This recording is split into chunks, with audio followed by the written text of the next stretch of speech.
तो देख लिया आप सबने कम्युनिटी मैडम जी की यानी छोटी जी की। और मेरा पहला जो पिछला वीडियो था वो कम्युनिटी थोड़ा सा समझाने की उससे थी, मतलब मैंने सपना का भी वीडियो देखा था, वो जो आया था मतलब यादों वाला है ना। उसके बाद फिर उनकी जीजी की कम्युनिटी भी देखी थी और मैंने अपना पॉजिटिव रिस्पांस दिया था उनके लिए और सोचा था कि शायद चीज़ें समझ में आ जाए भाई, लेकिन कुछ लोगों को कुछ चीज़ें समझ में नहीं आती और वो कहीं ना कहीं मतलब इधर मैंने ना एक्चुअली हुआ ये था कि इधर मैंने अंशु के जो ब्लॉग हैं यानी छोटी जीजी के उनके ब्लॉग मैंने नहीं देखे थे, तो मुझे कुछ ज़्यादा पता नहीं था। अभी जब मैंने सपना का वीडियो देखा तो रात के 1 बजे वो कहते हैं ना कि hi guys, welcome back to my channel. तो एक बार आपका फिर से स्वागत है रिएक्ट विद शिल्पी में। मेरा नाम शिल्पी और आप देख रहे हैं रिएक्ट विद शिल्पी, जहाँ पे आप लोगों को अगर आप सपना के सपोर्टर हैं और सपना को चाहते हैं सच में खुश रहे, वो साथ चाहते हैं सच में वो अपनी लाइफ में आगे बढ़े, तो ही इस वीडियो को पूरा देखिएगा। अदरवाइज़ आप जा सकते हैं। अगर आप सपना के हेटर हैं ना तो प्लीज़ बिल्कुल दूर रहिएगा, आप मेरी वीडियो से बिल्कुल भी दूर रहिएगा, ठीक है। तो हम बात कर लेते हैं सपना उनकी छोटी जी की कम्युनिटी की। और मैंने ये देखा कि सपना बता रही थी कि मतलब मैंने वीडियो नहीं देखे छोटी जी के, और वहाँ पे ये था कि 2-3 दिन, हाँ 2-3 जो ब्लॉग हैं वो भी थोड़ा सा कहीं ना कहीं से टारगेट हो रहे थे, मतलब टारगेट किया जा रहा था सपना को और लास्ट में कम्युनिटी पे टारगेट कर दिया गया। और जो सबसे ज़्यादा वर्ड जो है दिक्कत वाला हो गया वो ये हो गया कि उस बच्ची को अपनाने के लिए राजवीर जी ने शादी करी थी। इन द सेंस सपना को ये चीज़ चोट कर गई कि मतलब सिर्फ बच्ची के लिए कहाँ पे नहीं दिखता था आपको प्यार। तो सच में सूरज जी और सपना की वीडियो बहुत कम है सोशल मीडिया पे, लेकिन जितना भी समय दोनों लोगों ने साथ में बिताया ना वो किसी को नहीं भूलता। तो वो तो उस मतलब वो लड़की ना उस पल को जी है और उसका सबूत रही हो भाई, तुम उसकी जीती जाती जागती वो जो है उदाहरण रही हो और उसके बाद ऐसी वर्डिंग यूज़ करती हो। और कहते हैं ना कि जब तक इंसान पे पड़ती नहीं ना तब तक समझ में नहीं आता है। और ये जो तुम बोल रही हो सॉरी भैया, तो आज जो मैं बता रही हूँ ना कि मैंने भी पिछले भी वीडियो में बोला था, लेकिन थोड़ा सा मैंने पोलाइटली बोला था कि आप शायद चीज़ों को समझ जाओ, लेकिन नहीं भैया आपको नहीं समझना है ना। आपको तो अलग ही वे में जाना है, आपको तो अलग ही चीज़ें करनी है। तो आपने क्या करना मतलब मैंने बोला था कि भाई चीज़ों को सही करता है ना, लेकिन क्या किया आपने, क्या बोला कि मतलब बच्ची मैं अपनी बात से भटक गई, सॉरी, है ना। कि हाँ वो जो है उन्होंने बच्ची के लिए शादी करी थी। कौन से कहाँ पे आपको नहीं दिखा कि राजवीर जी और सपना जी एक दूसरे से लड़ते थे या फिर एक दूसरे को पसंद नहीं करते थे या फिर उन्होंने मजबूरी में शादी करी। ये तो हम व्यूवर्स भी बता सकते हैं कि उन्होंने मतलब उन्होंने शादी मजबूरी में करी हो या फिर किसी भी तरह से करी हो, कोई भी सिचुएशन रही हो। और वो जो अड़ोसी पड़ोसी आके आ गए हैं भाई, वो भी आ गए हेलो दोस्तों करने, मतलब उनको तो शर्म नहीं आती। उनको तो मैं हमेशा बोलती हूँ, मतलब मैंने आज तक सिर्फ उस आदमी के लिए इतना बोला है कि मैं क्या बताऊँ, मतलब भाई किसी के फटे में टांग मत अड़ाओ। लेकिन वो आ जाते हैं बचपन की फ़ोटो निकाल के, ये फ़ोटो तो अड़ोसियों पड़ोसियों के साथ में सबकी फ़ोटो रहती है। मेरा क्वेश्चन हमेशा रहता है कि ब्लॉगिंग में उनको 5-6 साल हो गए थे, तब तो कहीं नहीं दिखते थे आप, किसी भी फंक्शन में भी नहीं दिखे, किसी भी उसमें भी नहीं दिखे, कहीं भी नहीं दिखे। जैसे ही ये सारा हंगामा हुआ और सपना और जो है उनका फैमिली मैटर हुआ, वैसे ही आप कूद पड़े आके। तो देखिए आंटी जी आज गेट से झांक रही हैं, तो देखिए अंकल जी स्कूल जा रहे हैं, तो आज जो है आपने को मौका मिला और फटाक से वीडियो छाप दिया। खैर इनको हम छोड़ देते हैं भाई, ऐसे लोगों का मुंह नहीं लगना चाहिए। मतलब मुझे ऐसा लगता है कि अगर थोड़ा सा भी ना कॉमन सेंस भी है ना तो दूसरों के घर के मैटर में नहीं बोलना चाहिए, फिलहाल अगर आप पड़ोसी हो तो, है ना। अगर आपको बोलना ही है तो भाई आप एक रिएक्शन चैनल खोल लो और बोलो, आराम से बोलो, कोई दिक्कत नहीं है। आप एक रिएक्शन चैनल डालो और राजवीर जी के बारे में, सपना के बारे में, जिसके बारे में बोलना है, जिसको सपोर्ट करना है वो करो, जो भी करना है आपको करो, लेकिन ये सब मत करो, है ना। पड़ोसी होने के नाते ये सब गंदे काम मत करो। तो चलो शुरू करते हैं, है ना। तो यहाँ पे जो है सपना का जो रोना था ना वो बहुत लोगों को दिक्कत कर गया है और हम जैसों को बहुत दिक्कत कर गया है। मतलब आप शादी नहीं हुई आपकी, आप बच्ची हो, छोटी बच्ची हो, है ना, प्यारी सी, और आपको पता नहीं है कि शादी में क्या क्या होता है, आपको पता नहीं है कि एक शादी जो है कैसे निभाई जाती है, आपको पता ही नहीं है कि जब दूसरे के लोग मतलब दूसरों के बच्चों को अपना कर हमको इतना बड़ा बड़ा सज़ा मिलता है तो फिर इंसान को कैसा लगता है, इंसान को कितना दुख होता है, कितना तकलीफ़ होता है। आपको ये नहीं पता है कि जब किसी का पति चला जाता है और दूसरा इंसान शादी करता है तो वो जो है कैसे करता है, क्या करता है, क्या नहीं करता, आपको कुछ नहीं पता है। आपको बस इतना पता है कि हाँ फलनिया बुरी थी, हमारे यहाँ यही बोला जाता है फलनिया बुरी थी, है ना। आपको सिर्फ इतना दिमाग में डाल दिया गया है, बस उसी का जो है कहीं ना कहीं टारगेट करती रहती हैं, कहीं ना कहीं बोलती रहती हैं, कहीं ना कहीं कुछ भी, मतलब कोई सेंस नहीं है। भाई आप बच्ची हो तो बच्ची बन के रहो ना, यही तो सपना ने टाइटल डाला आज, बच्ची हो तो बच्ची बन के रहो ना। फिर अगर आप बोलना ही था मेरे को, मतलब अगर इस तरह से टारगेट ही कर रहे हो आप 2-3-4 ब्लॉग से, है ना, तो और ऊपर से कम्युनिटी पे भी डाल दिया कि उन्होंने शादी करी थी बच्ची से करी थी। अच्छा, इस पॉइंट को मैंने जब मैंने कम्युनिटी पढ़ी ना, इस चीज़ को मैंने बहुत ज़्यादा रियलाइज़ नहीं किया और मुझे सॉरी वाला वर्ड दिखा कि भैया मैं नाकामयाब रही, तो मुझे लगा सच में दुख है, लेकिन नहीं, दुख नहीं, एक्चुअली ये पत्थर फेंकने वाला है कि कोई शांत बैठा है तो उस पर अंकल आंटी बोलते ना, अंकल आंटी दूसरे की जो पड़ोसी की वीडियो, पड़ोसी के सामने वीडियो बना के बैठ जाते हैं, तो आपकी वीडियो में आके बोलते ना, छोटी जी आपसे बोल रही हूँ, आपकी वीडियो में आके बोलते कि आज हमें बहुत दुख है और ये इतना साल हो गया या फिर नहीं हो गया, क्या है क्या नहीं है, सारी चीज़ें। आपको क्या लगता है ये सब देख के उनको राजवीर जी जो हैं वो बहुत खुश हो रहे होंगे, तुम जो यहाँ उनके घर पे बैठी हो और वो जो है उनकी बच्चियाँ इधर उधर दर दर भटक रही हैं, सपना रो रही थी। और पता है यही होते हैं साइन कि कोई हमारे साथ में है, राजवीर जी हमेशा साथ में। वो रोने नहीं दे रही थी, छोटी सी बच्ची आरू, छोटी सी बच्ची जो है वो रोने नहीं दे रही थी, मतलब कोई ना कोई बहाना कर रही थी, कोई पोएम सुना रही थी, मतलब कुछ बात करने लग रही थी। रात का 1 बजा था, वो बच्ची सो रही थी, लेकिन जैसे ही सपना रोना शुरू करती है वो बच्ची जग जाती है। ये होते हैं साइन, ये होते हैं साइन कि हाँ साथ में रहो, मतलब साथ में है हम, तुम परेशान मत हो। अगर राजवीर जी भी होते, कोई भी सिचुएशन होती, ये बात मैंने वीडियो में पहले भी बोली थी, कोई भी सिचुएशन हो, सपना घर छोड़ के नहीं जाती, जाती तो तुम जाती, ज़्यादा प्रॉब्लम होती ना तो तुमको भगा दिया जाता तुम्हारे घर, ठीक है, जो कि हुआ था, लेकिन सिचुएशन बदल गई। यहीं पे अगर राजवीर जी होते और तुम्हारे दोनों के आपस में नहीं बन रहे थे, या फिर तुम्हारे कुछ कारनामे अलग होते, उनके कुछ कारनामे अलग होते ना, अपन आपस में नहीं निपट रहे होते, तो तुमको भगाया जाता ना कि बहू को घर से। लेकिन अब क्या है कि बहू को भगा दिया गया, बेटी को रख लिया गया। अगर राजवीर जी होते ना तो बेटी को भगा दिया जाता।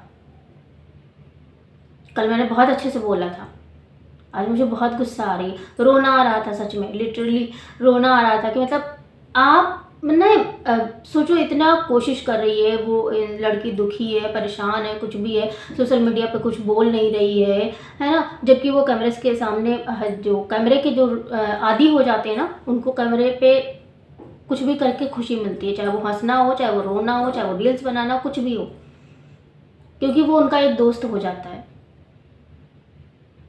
हम लोग भी अपनी भड़ास निकालते हैं, अपनी बात करते हैं, अपना पक्ष रखते हैं, अपना पॉइंट ऑफ व्यू रखते हैं, तो हमें भी शांति मिल जाती है। जैसे कि हमने वीडियो देखा सपना का, तब से हमें एकदम दिमाग खराब हो गया। तो अगर कोई भी मतलब इस तरह की चीज़ें कर रहे हो, भाई अघाओ तुम, मतलब रहो भाई, जो करना है वो करो, कम से कम वो खुश है अपने बच्चों के साथ में, कम से कम एक दिन तो उसको उसके पति के साथ जी लेने देती। लेकिन नहीं, उनको भी कम्युनिटी छापनी थी, उनको भी जो है नाम, बिना मतलब नहीं, बिना सपना के व्यूज़ नहीं आते। पता है क्यों? राजवीर जी, सूरज जी चले गए, जिन्होंने आपके चेहरे को नाम दिया था। सब जो तुम बोलती हो ना कि हाँ किसी ने मेरी पहचान नहीं बनाई, किसी ने मेरी पहचान नहीं बनाई, उन लोगों के जाग के इतना समय हो गया। अगर सपना साथ में नहीं होती तो तुम लोग कहीं गुमनाम हो जाते। अगर सपना साथ में नहीं होती तो तुम्हारा जो कंटेंट है वो कोई नहीं देखता, और देखता भी तो इस तरह से नहीं होता। ये जो साथ में रहते थे, इतनी सारी रील्स बनाती थी, प्यार भरी बातें, प्यार भरा सब कुछ, प्यार भरा था। उसके बाद क्या हुआ? आ गए अपने असली रूप में, असली औकात में दिखाने के लिए। तो इसलिए छोटी जज्जी, प्रणाम आपको, नतमस्तक होके प्रणाम है, लेकिन सच में छोड़ दो, सपना को छोड़ दो, जीने दो। पता है मैंने अभी ये कुछ चीज़ें देखी थी, मैंने आपके चैनल पे बच्ची का जो है वो देखा, फिर उसके बाद सपना के जो है अबाउट सेक्शन का चेक किया, देखा, तो मैंने उसके लिए एक स्पेशल वीडियो बना दिया था और मुझे लगा था कि शायद मेरी जो कोशिश है, जिस वजह से इस चैनल को शुरू किया था, वो शायद कामयाब हो गई और शायद ये फैमिली एक हो जाए इन फ्यूचर। लेकिन नहीं भाई, कोई ऐसे साइन ही नहीं है। सपना ने आज की वीडियो में बोला कि मतलब मैं ठीक हूँ, मतलब मैं अब यहाँ पे हूँ, मतलब कोई ऐसी, अगर पता है अगर चीज़ें सही हो रही होती तो तुम्हारी कम्युनिटी पे उसको रिएक्ट करना नहीं बनता। लेकिन वो बहुत परेशान हुई, दुखी हुई, रो रही है। मत करो परेशान किसी को इतना ज़्यादा, है ना। किसी के लिए मतलब अच्छा नहीं बोल सकते हो, मत बोलो भाई, कोई उम्मीद भी नहीं है तुमसे। लेकिन अभी तुम्हारी शादी नहीं हुई है, तुमने लाइफ देखी नहीं है, 17-18 साल की एज में क्या ही तुम लाइफ देख लोगी। और ये जो बोल रही हो 4-5 साल में, 4-5 साल में, तो हाँ 4-5 साल में तुमने बहुत कुछ देख लिया होगा। लेकिन सपना के जितना नहीं देखा है। सपना ने भी 5 ही 6 साल 7 साल में बहुत कुछ देख लिया। तो अभी शादी होगी, भी बच्चे होंगे, भी फैमिली होगी, ससुराल होगा, ननद होगी, देवर होगा, पूरा फैमिली होगी। फिर क्या, फिर कैसी सिचुएशन में कैसे रिएक्ट किया जाता है, क्या किया जाता है, क्या नहीं किया जाता है, आपको समझ में ही नहीं आएगा। और बड़े दुख की बात है, पता नहीं, मतलब मैं तो सोचती हूँ कि यार अंकल आंटी ने कैसे परमिशन दे दी पड़ोसी को, अंकल आंटी ने कैसे परमिशन दे दी इतना कुछ बोलने को उस लफंडर को, मतलब लफंडर ही मैं बोलूँगी उस पड़ोसी को, है ना। और पता नहीं कैसे जो है इतनी हिम्मत दे दी एक बेटी को, और वो भी इतनी एज कम है, जो कि बच्ची है, छोटी बच्ची है ना। तो हाँ, एक बात कहूँगी ना, मतलब हमेशा साथ हूँ, मैं सपना के साथ हूँ। मैंने बोला है, हर बार बोला है कि जब भी गलत हो, सही हो, कैसी भी हो, जहाँ पे गलत लगेगा मैं समझाऊंगी। लेकिन हाँ, साथ कभी नहीं छूटेगा। पलटू राम हम लोग नहीं है। जो लोग पता, जिनके अंदर थोड़ा सा भी दिल है ना, या फिर जो लोग सिचुएशन को समझ रहे हैं, वो सपना का दर्द, सपना की तकलीफ, सपना का हर दर्द, हर तकलीफ सब लोग समझते हैं। लेकिन जिनके अंदर दर्द नहीं है, तकलीफ नहीं है, कुछ जानना नहीं चाहते, समझना नहीं चाहते, एक इंसानियत का रिश्ता भी नहीं है उनको, शायद उनके अंदर आत्मा भी नहीं है, ऐसे लोग सपना को बिल्कुल पसंद नहीं करते। ऐसे लोग बिल्कुल सपना को सपोर्ट नहीं कर सकते। वो लोग बस सिर्फ बूढ़े माँ बाप, बूढ़े माँ बाप, बूढ़े माँ बाप। भाई एक नहीं, 1000 उदाहरण मिल जाएंगे जहाँ पे बूढ़े माँ बाप की हज़ारों गलतियाँ होती हैं। और या फिर ये बोलें कि वो ज़माना चला गया जब जो बहू बेटे होते थे ना, उनकी वजह से घर खराब होता था। आजकल मैं, अगर कोई मेरे से एग्जाम्पल लेने आएगा ना, तो मैं 1000 एग्जाम्पल दे दूंगी जहाँ पे बूढ़े माँ बाप गलत हैं और वहाँ पे बच्चे सरवाइव कर रहे हैं, बहू बेटी और लड़के ये सरवाइव कर रहे हैं। मैं कम से कम 2-4 एग्जाम्पल तो दे सकती हूँ, 2-4 एग्जाम्पल तो दे सकती हूँ अपनी लाइफ के इर्द गिर्द, जहाँ पे ऐसे लोग हैं जो अपनी वजह से नहीं परेशान है, जो माँ बाप के करतूतों की वजह से परेशान है, जो माँ बाप के कर्मों की वजह से परेशान है, या फिर माँ बाप के नेचर की वजह से परेशान है, या फिर जो डबल फेस्ड लोग होते हैं ना, जो माँ बाप डबल फेस होते हैं, वो परेशान है। वो दिन चले गए जहाँ पे माँ बाप देवी देवता होते थे। बहुत सारी चीज़ें ऐसी हैं। और हाँ, आंटी को देख के दुख लगता है, थोड़ा सा दुख लगता है उनको, लेकिन लगता है कि मतलब अगर आप भी सही होती ना, मतलब सही नहीं होती, अगर थोड़ा सा बोलना चाहिए आपको, अपना पक्ष रखना चाहिए, अपनी बात रखनी चाहिए थी, तो शायद चीज़ें इतनी ख़राब नहीं होती। और मुझे तो मतलब मैं एक बात बताऊं, जब वो कौन सा मंत्र था कान्हा जी का, कृष्णाय वासुदेवाय हरे परमात्मने प्रणतः क्लेशनाशाय गोविंदाय नमो नमः, इस मंत्र का जो है मतलब नहीं पता था छोटी जी को। और वो रील सर्च कर स्क्रॉल करते करते उनको ये मंत्र मिल गया, तो उन्होंने लिख लिया। मतलब सोचो एनवायरनमेंट कैसा रहा होगा इनके घर का। मतलब इतना सब कुछ होने के बावजूद भी शायद चीज़ें वैसी नहीं थी, मतलब शायद पूजा पाठ से कोई ज़्यादा मतलब नहीं था, मेरे को तो ये लगा भाई। शायद इतनी नेगेटिविटी इसीलिए थी। अभी देखो पूजा पाठ भी करती है सपना, पूजा पाठ, मंदिर सजाना, अच्छे से पूजा करना, सब कुछ करती है वो। मतलब इतना सब कुछ होने के बावजूद भी करती है। हाँ, राजवीर जी के जाने के बाद भी वो कान्हा वान्हा जी को लेके आई थी, लड्डू गोपाल को लेके आई थी और पूजा वूजा करती थी वहाँ पे। लेकिन इसके पहले शायद पता नहीं क्या ही माहौल रहा हो। मतलब मंत्र वगैरह तो छोटे, ये जो मंत्र हैं, ये इस तरह के जो मंत्र हैं ना, इंसान ज़रा सा परेशान होता है तो वो सर्च करना शुरू कर देता है। अब तो गूगल ही हर चीज़ का आंसर है, किसी पंडित जी या फिर किसी के जाने के पास जरूर। तो भाई ऐसे लोग हैं, मतलब फ़िलहाल मैं यही कहना चाहूँगी कि बहुत ज़्यादा इन लोगों की बात या फिर चीज़ों को मत लो, सपना अपने ऊपर मत लो, इन लोगों को जाने दो। जैसे आप तुमने पूरा घर छोड़ दिया, उन लोगों को साथ में रहना छोड़ दिया, उस प्रॉपर्टी भी छोड़ दी, भले ही वो उन लोगों को मिल जाएगी या फिर जो भी हो, सब कुछ छोड़ दिया। इन लोगों की पोस्ट देखना, इन लोगों के ब्लॉग देखना, सोच लो ये सोशल मीडिया पे है ही नहीं। इस तरह से रिएक्ट करो और जाने दो इन लोगों को, ये नहीं सुधरेंगे। चाहे वो पड़ोसी हो, अड़ोसी पड़ोसी हो, और चाहे वो छोटी जज्जी हो, नहीं सुधरेंगे भाई। ये जन जाए, ये जब जाएंगी पराए घर, जिसको बोलते हैं जो तुम्हारे लिए था, वहाँ पे सुधरेंगी ये। वहाँ पे इनको समझ में आएगा कि यार भाभी सच में यहाँ पे सही थी, यार भाभी सच में ऐसा होता है ना। तो फिलहाल के लिए यहीं पे बोलती हूँ, टाटा बाय बाय। ध्यान रखिएगा अपनों का। बहुत गुस्सा आती है कभी, है ना। जय श्री राम, राधे राधे।